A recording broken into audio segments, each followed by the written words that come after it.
Hoje é 22 de fevereiro. O título de hoje é A Aprovação.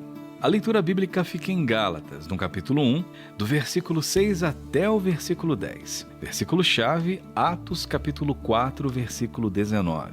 Pedro e João responderam: julguem os senhores mesmos se é justo aos olhos de Deus obedecer aos senhores em vez de obedecer a Ele. A aprovação refere-se à aceitação, consentimento ou reconhecimento positivo de alguém.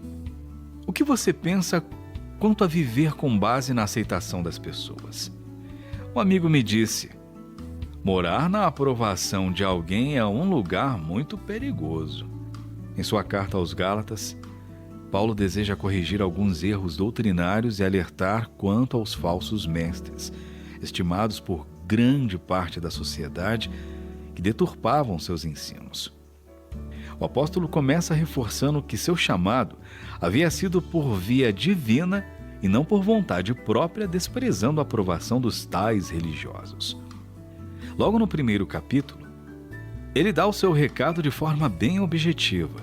Acaso busco eu agora a aprovação dos homens? Se eu ainda buscasse, não seria servo de Cristo. Versículo 10. O cristão deve se importar antes de tudo em obedecer e honrar a Deus. Assumir o papel de servo de Cristo tem suas implicações, e Paulo não ligava se o desprezassem, ou se a maioria o reprovasse por causa da sua fé. Nessa mesma carta, o apóstolo exorta Pedro, que se afastou da mesa dos gentios, os que não eram judeus, para se sentar com os judeus, temendo ser mal visto. Gálatas capítulo 2, do versículo 11 ao versículo 14. Paulo diz algo como: parece que você dá mais valor àquilo que os outros vão pensar do que o que Deus quer de você? Houve um tempo em que eu me importava demais com a opinião das pessoas e tinha receio de falar da minha fé a alguns colegas, pois tinham uma imagem deturpada do que era ser cristão. Quando percebi, estava me submetendo à aprovação das pessoas e não de Deus. Muitos têm vivido na escravidão da aprovação alheia. Vivem travados, esperando um sinal positivo de pessoas, mas não de Deus. Precisamos voltar aos domínios de Cristo.